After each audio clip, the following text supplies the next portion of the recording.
యూట్యూబ్లో ఒక షార్ట్ వీడియోకి 1 crore వ్యూస్ వస్తే ఎన్ని డబ్బులు వస్తాయి, అండ్ 1 million వ్యూస్ వస్తే ఎన్ని డబ్బులు వస్తాయి, 1 lakh వ్యూస్ వస్తే ఎన్ని డబ్బులు వస్తాయి. 1000 10,000కి అంత ఎక్కువ ఏం రావు. సో ఈ 3 కేటగిరీస్ 1 crore వ్యూస్ వస్తే ఎంత వస్తాయి, 1 million అండ్ 1 lakh వ్యూస్ వస్తే ఎన్ని డబ్బులు వస్తాయో ఈ వీడియోలో చెప్తా. రీసెంట్గా నా ఎస్పీ వరల్డ్స్ ఛానల్లో ఒక వీడియో అనేది 1 crore పోయింది. సింగిల్ వీడియోకి 1 crore వ్యూస్ వచ్చినాయి. సో దానికి నాకు ఎంత రెవెన్యూ వచ్చిందో ఇప్పుడు చెప్తా చూడండి. రీసెంట్గా నా ఛానల్లో ఒక వీడియోకి 1 crore వ్యూస్ వచ్చినాయి. సో దీనికి 1,34,000 వాచ్ టైం, 23,000 సబ్స్క్రైబర్స్, అండ్ దీనికి ఎంత రెవెన్యూ వచ్చిందంటే 1,300 రూపీస్. సో చాలామంది అనుకుంటారు షార్ట్ వీడియోస్కి కూడా బాగా రెవెన్యూ వస్తుంది, వీళ్ళకి వచ్చే వ్యూస్ తోటి వీళ్ళు బాగా సంపాదిస్తారు అనుకుంటారు.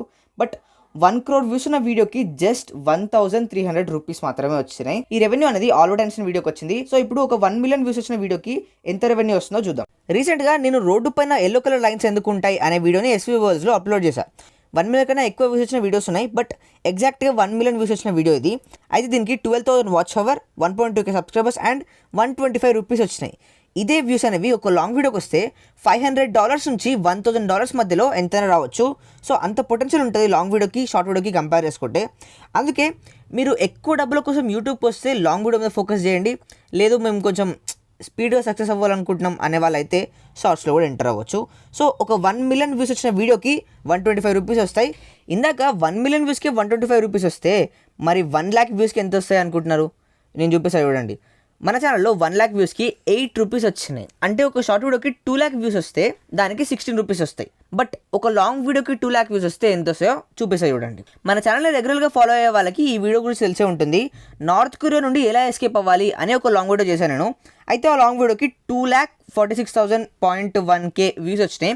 సో దానికి నాకు వచ్చిన రెవెన్యూ 5,452 రూపాయలు. అంటే ఒక షార్ట్ వీడియోకి 2 lakh వ్యూస్ వస్తే 16 రూపీస్ వచ్చినాయి.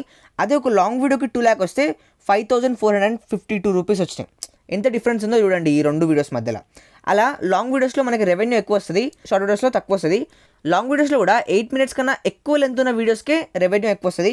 8 minutes కన్నా తక్కువ వీడియో ఉంటే మనకు అంత రెవెన్యూ రాకపోవచ్చు. సో ఇలా రెవెన్యూ అనేది వీడియోకి ఫ్లక్చువేట్ అవుతూ ఉంటుంది.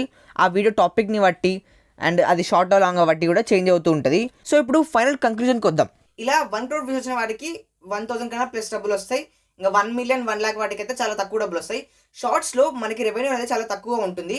బట్ ఎప్పుడైతే మనం ఒక మంత్ మొత్తం షార్ట్స్ పెట్టి 1 crore వ్యూస్ వరకు రీచ్ అవుతామో అప్పుడు మనకు మన ఛానల్కి ఒక షార్ట్ ఫండ్ వస్తుంది. ఆ షార్ట్ ఫండ్లో మనం 8,000 నుంచి 8 లక్షల వరకు ఎంతైనా సంపాదించుకోవచ్చు. మనకు వచ్చే వ్యూస్ని బట్టి మనకు ఆ షార్ట్ ఫండ్ అనేది వస్తూ ఉంటుంది. సో ఇలా యూట్యూబ్లో 1 crore వ్యూస్ వస్తే చాలా తక్కువ డబ్బులు వస్తాయి. యాడ్స్ రెవెన్యూ పరంగా చాలా తక్కువ డబ్బులు వస్తాయి. బట్ షార్ట్ ఫండ్ వల్ల కొంచెం రికవర్ అవుతుంది. బట్ ఇదే 1 crore వ్యూస్ లాంగ్ వీడియోకి వస్తే చాలా ఎక్కువ వస్తాయి. ఆల్మోస్ట్ నా అంచనా ప్రకారం 5 lakhs నుంచి 10 lakhs మధ్యలో ఈజీగా వచ్చేస్తాయి 1 crore వ్యూస్కి. ఒక్క వీడియోకి అని కాదు, ఒక మంత్ మొత్తం కలిపి మనకు 1 crore వ్యూస్ వచ్చినా కానీ ఆల్మోస్ట్ అంత వస్తాయి మనీ. సో ఇలా లాంగ్ వీడియోస్కి షార్ట్ వీడియోస్కి చాలా డిఫరెన్స్ ఉంటుంది. బట్ బ్రో మరి ఇలా షార్ట్స్ వీడియోస్కి చాలా తక్కువ రెవెన్యూ వస్తుంది కదా, మరి మనకి రెవెన్యూ రావాలంటే ఏం చేయాలి? ఏంటంటే యూట్యూబ్ నెక్స్ట్ ఇయర్ 2023 నుంచి కొత్త సిస్టమ్ లాంచ్ చేయబోతుంది. అప్పుడు ఎవరైతే షార్ట్స్ క్రియేటర్స్ ఉంటారో వాళ్ళకి షార్ట్ ఫండ్ రాదు, వాళ్ళకి యాడ్ రెవెన్యూ వస్తుంది. ఎగ్జాంపుల్కి మీరు యూట్యూబ్ షార్ట్స్ ఓపెన్ చేసి ఇలా ఒక 3 షార్ట్స్ని స్క్రోల్ చేశారు. అలా 3 షార్ట్స్ స్క్రోల్ చేసిన తర్వాత ఒక యాడ్ వచ్చింది అనుకుందాం. అయితే ఎప్పుడైతే యాడ్ వస్తుందో ఆ యాడ్ రెవెన్యూలో 55% యూట్యూబ్ తీసుకుంటుంది. మిగిలిన 45% మీద ఉన్న 3 షార్ట్స్కి పంచి పెడుతుంది. ఎగ్జాంపుల్కి నా షార్ట్ ఒకటి వచ్చింది, వేరే క్రియేటర్ షార్ట్ ఒకటి వచ్చింది, వేరే క్రియేటర్ షార్ట్ వచ్చింది. సో ఆ 45%లో ఎగ్జాంపుల్ ఒక యాడ్కి వాళ్ళు 100 రూపాయలు పెట్టారు అనుకుందాం. సో 100 రూపీస్లో 55 రూపీస్ యూట్యూబ్ తీసుకుంటుంది. 45 రూపీస్లో 15 రూపీస్ నాకు, 15 రూపీస్ ఇంకా ఇద్దరు క్రియేటర్స్కి వస్తాయి. సో ఇలా నెక్స్ట్ రాబోయే షార్ట్స్ మానిటైజేషన్ అనేది అప్లై అవ్వబోతుంది. అండ్ మీరు మీ ఛానల్ని మానిటైజ్ చేసుకోవాలంటే ఏం చేయాలి? వాటి కోసం కొత్తగా ఒక క్రైటీరియా లాంచ్ చేసింది యూట్యూబ్. ఏంటిదంటే మనం జస్ట్ 90 daysలో 1 crore వ్యూస్ కనుక తెచ్చుకుంటే మనకి షార్ట్ ఫండ్ అనేది యాక్టివేట్ అయిపోతుంది.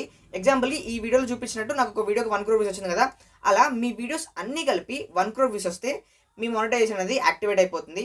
ఇంతకుముందు 4,000 వాచ్ అవర్, 1,000 సబ్స్క్రైబర్స్ ఉండే కదా, ఇప్పుడు అట్లా కాదు, 1,000 సబ్స్క్రైబర్స్ ఉంది. బట్ 90 daysలో 1 crore షార్ట్ వ్యూస్ వస్తే మనకి మానిటైజేషన్ కంప్లీట్ అయిపోతుంది. సో ఇలా ఒక షార్ట్ క్రియేటర్ కూడా వాళ్ళ ఛానల్ని మానిటైజ్ చేసి ఎర్న్ చేయొచ్చు. నెక్స్ట్ ఇయర్ నుంచి షార్ట్స్ ఫండ్ అనేది తీసేస్తారు. షార్ట్స్ ఫీడ్లో వచ్చే యాడ్స్ రెవెన్యూనే మన షార్ట్స్ క్రియేటర్స్కి పంచి పెడతారు. సో ఎవరైతే షార్ట్స్ చేయాలనుకుంటున్నారో అండ్ చేస్తున్నారో వాళ్ళంతా మీ ఛానల్ని మానిటైజ్ చేసుకొని పెట్టుకోండి. నెక్స్ట్ ఇయర్ నుంచి మనకి రెవెన్యూ పెరగబోతుంది. ఎగ్జాంపుల్కి ఇప్పుడు ఒక షార్ట్స్ క్రియేటర్కి ఒక మంత్కి 10,000 కనుక వస్తే వాళ్ళకి నెక్స్ట్ ఇయర్ నుంచి 15,000, 20, 25 అట్లా రావచ్చు. సో ఇలా మనకి మన షార్ట్స్ రెవెన్యూ అనేది పెరగబోతుంది. దాన్ని యూజ్ చేసుకోండి.